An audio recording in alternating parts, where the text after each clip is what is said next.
नमस्कार प्यारे बच्चों। उम्मीद है कि आप घर पर होंगे, सुरक्षित होंगे और स्वस्थ होंगे। तो आज हम बात कर रहे हैं घन की और क्यूब कि आज हम एक कागज या गत्ते से घन या क्यूब बनाना सीखेंगे, जिसका प्रयोग आप डाइस के रूप में भी कर सकते हैं। अगर आप घर पे सांप सीढ़ी या लूडो खेलने के लिए जैसे आप हम बना सकते हैं और उसके लिए अगर डाइस नहीं है, बाजार बंद है, तो हम किस प्रकार एक बड़ा डाइस अपनी तरफ से बना सकते हैं, घन जिसको बोलते हैं। मेरे पास कुछ पहले हम बात कर लेते हैं इसके प्रयोग के बारे में। ये सिर्फ खेलने के लिए नहीं, इससे माता पिता जो हैं वो अपने बच्चों के साथ बैठकर इससे छोटे बच्चे जो हैं, चाहे कक्षा पहली के हैं, कक्षा दूसरी में है, तीसरी में है, वो संख्याओं का ज्ञान कर सकते हैं। वो अक्षरों को जोड़ना सीख सकते हैं, हिंदी के वर्णों को आपस में जोड़कर शब्द बनाना सीख सकते हैं। वो इंग्लिश के जो वर्ड हैं, दो से तीन के जो वर्ड है लेटर के, वो बना सकते हैं। और बच्चे खेल खेल में इसको बड़ी आसानी से सीख सकते हैं। बच्चे गिनती की पहचान कर सकते हैं। किस प्रकार हमारे पास हमने कुछ बनाए हुए हैं, पहले मैं आपको दिखा देना चाहता हूं। सबसे पहले जो हम डाइस की बात कर रहे हैं, देखिए कैसे इस प्रकार का वो बनेगा आपका, जिसके 6 फलक होंगे, जिसमें हर साइड में आप काउंटिंग बच्चे अपनी मर्जी से लिख सकते हैं। देखिए रंग से लिखी हुई है, तो आप इसको लिखें। देखिए इसकी सहायता से क्या होगा कि बच्चे इसके साथ खेलेंगे और जो काउंटिंग आएगी बच्चे उसको पहचान करेंगे और उससे सीखेंगे। बच्चा खेल खेल में ही जो गिनती के जो वर्ण आते हैं, जैसे 8 है, 7 है, 6, 5, इन सब की पहचान कर सकता है। वो खेल खेल में वो बार बार इनको गिराएगा, फिर देखेगा कौन सा ऊपर आता है और उसको गिनेगा, लिखेगा। इसी प्रकार हिंदी में है तो बच्चा जिस प्रकार से मेरे हाथ में ये है, देखिए ये क्या है, क ल, कल। बच्चा इनसे क्या करेगा, वर्णों की पहचान भी करेगा और इनको जोड़कर भी पढ़ सकता है। ये आप कितने बना सकते हो, 1, 2, 3, 4, जितने आपकी मर्जी हो वो बना सकते हैं और इसको खेलने में प्रयोग किया जा सकता है। इसी प्रकार इंग्लिश के हैं, इसके ऊपर बस ये आपका क्यूब बन जाएगा और इसके ऊपर चाहे आप हिंदी के वर्ण लिखें, इंग्लिश के अल्फाबेट लिखें, गिनती लिखें, वो आपकी मर्जी है। अब हम ये देखेंगे कि इनको बनाया कैसे जाता है। सभी माता पिता, इसके लिए सबसे पहले हम देखेंगे हमारे पास क्या क्या सामान जो है घर पर है, और वो ही हमें ज्यादा जरूरत नहीं पड़ेगी। सिर्फ एक गत्ते का टुकड़ा लेंगे हम, या कोई सख्त डिब्बा, जूते का डिब्बा हो सकता है, या जिसमें कपड़े डलते हैं वो हो सकता है, एक सीजर, कैंची और स्केल। इसके साथ अगर टेप है, छोटी टेप है वो भी चल जाएगी, अगर बड़ी टेप है नहीं तो गूंद की सहायता से हम इसको चिपका सकते हैं। तो ये हमें सामान की आवश्यकता पड़ेगी। तो इसी के साथ माता पिता भी जरूर इसको बनाएं और अपने बच्चों को खेले भी और अपने बच्चों को खेल खेल में सिखाएं भी। यहाँ पे हम सबसे पहले क्यूब बनाने के लिए एक कपड़े, जिसमें कपड़े आते हैं बच्चों के, वो हमने एक गत्ता लिया है। तो सबसे पहले हम क्या करेंगे, इसके ऊपर हर 2 इंच का फासला लेकर, यहाँ पे देखिए स्केल से मैं क्या कर रहा हूं कि 2 इंच की दूरी पर हम निशान लगा लेंगे।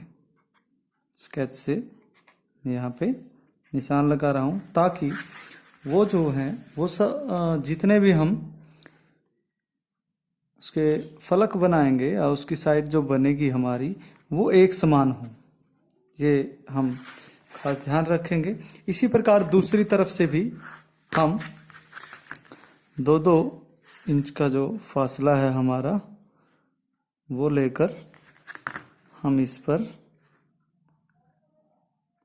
अपने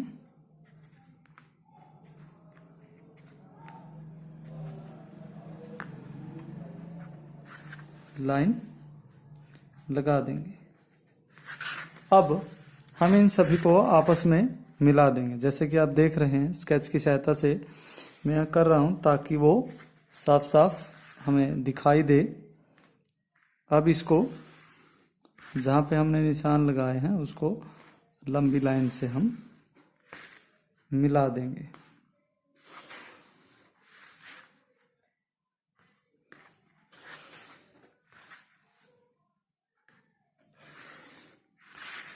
इसको इस प्रकार से दोनों तरफ से जहां हमने लाइनें लगाई हैं आपस में मिला देंगे।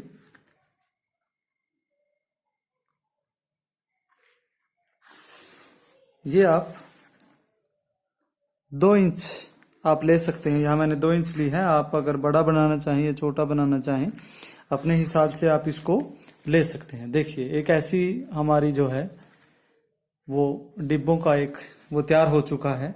और अब हमने इसमें क्या करना है, फलक के 6 वो होते हैं और इसके लिए हमने पहले कुछ आकृतियां होती हैं जिनसे मैं आपको दिखाना चाहूंगा कि वो डिब्बा बन जाता है। जैसे ये वाली आकृति है, अगर हम इस आकार में इसको काटेंगे, देखिए 1 2 3 4 5 और 6, अगर इस आकार में हम काटेंगे तो इसको हम अगर मोड़ेंगे तो इस प्रकार से जो आपका घन है वो देखिए तैयार हो जाएगा। एक ये आकृति है और एक ये आकृति है जिसका एक यहां से एक यहां से, क्योंकि हमें 6 फलक चाहिए जिसमें देखिए इसको ऊपर से ऐसे और नीचे से इस प्रकार से मोड़ देंगे। तो इस प्रकार से हम घन इसको बना सकते हैं। तो अभी हम इसको देखेंगे कि इसको किस प्रकार से हम काट कर जो है एक घन बना सकते हैं। तो सबसे पहले मैं कोशिश करूंगा कि इसके एक यहाँ पे जो आप लिखना चाहें, आप स्केच है, पेंसिल है या मार्कर है, जो आपके पास हो वो आप लिख सकते हैं। मेरे पास यहाँ पे कुछ स्केच हैं तो मैं इनका प्रयोग कर रहा हूँ। मैं यहाँ से लेना शुरू करता हूँ। 1 2 3 4 5 और 6। तो हम इन 6 को अब कैंची की सहायता से इन्हें काट लेंगे इस प्रकार से। यहाँ ध्यान रहे कि इनको आप इकट्ठे काटेंगे, अलग अलग नहीं करेंगे।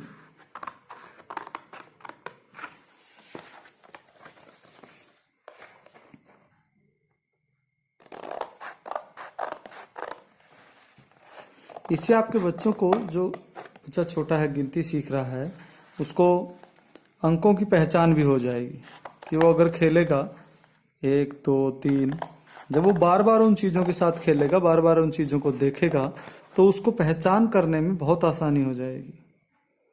अगर आपका बच्चा दूसरी या तीसरी कक्षा में है तो वो भी संख्याओं को, अगर आप 1 से 2 बनाते हैं या 3 बनाते हैं तो वो 2 अंकों की जो संख्या है, जैसे 12 है 15 है, जब वो बार बार दोनों अलग अलग आएंगे तो वो उनको देखिए।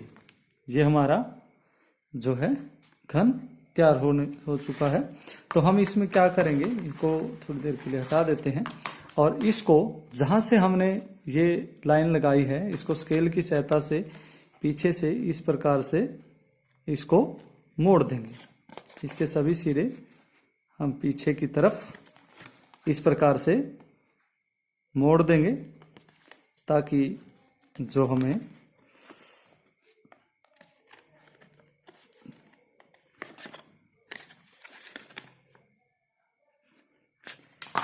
ये देखिए, ये जो बिल्कुल आसान तरीके से जो हमारा क्यूब था, जो घन था, वो हमारा तैयार हो चुका है। अब इसके लिए हमने क्या करना है, अब हम टेप की सहायता से इसे क्या करेंगे, एक दूसरे के साथ इस प्रकार से चिपका देंगे ताकि ये एक जगह पर रहे। तो मैं यहाँ पे जो आप सभी के सामने इस टेप का देखिए, यहाँ पे इसको लगा देते हैं। इससे क्या होगा कि जो इसके ये चलेगा भी ज़्यादा दिन, क्योंकि इससे हमारे जो अंक हैं वो ख़राब नहीं होंगे और हम इसको ज़्यादा दिन यूज कर सकेंगे। तो देखिए मैं इसको यहाँ पे इस प्रकार से टेप के साथ हमने इसको लगा दिया है। अगर आपके पास छोटी टेप है तो आप उसका भी यूज कर सकते हैं। इसी प्रकार हम अब दूसरी साइड से भी, जिस साइड में अभी हमने रखा है, और हम दूसरी साइड से भी टेप का प्रयोग करते हुए इस प्रकार एक बार टेप को यहाँ से घुमा देंगे, और ये देखिए, ये जो आपके बच्चों के लिए शिक्षण सामग्री है वो घर पर ही तैयार हो गई है। ये देखिए, ये हमारा जो घन था, जो क्यूब था, वो बिल्कुल तैयार है। और इसकी सहायता से अब आप कुछ भी सांप सीढ़ी खेलना चाहें, बच्चे सीखना चाहें, तो इनकी सहायता से हम बच्चों को सिखा सकते हैं। जिस प्रकार अगर बच्चा बड़ा है तो वो ये बार बार इनको पढ़े, ऐसे डाले, और फिर देखे कि 4 और 6 46, 40 और 6 46 बनता है, और ये 6 और 4 60 और 4 64 बनता है। तो मेरी सभी अभिभावकों से अनुरोध है कि वो इसको बनाएं और अपने बच्चों के साथ खेलें। तो ये एक अच्छा, बच्चों के लिए इन लॉकडाउन के दौरान एक अच्छा प्रयास होगा, जिससे बच्चे उबेंगे नहीं और अच्छे से अपना काम करेंगे, सीख भी सकते हैं। तो सभी का धन्यवाद, थैंक यू। घर पर रहें, सुरक्षित रहें और स्वस्थ रहें, इसी कामना के साथ, थैंक यू।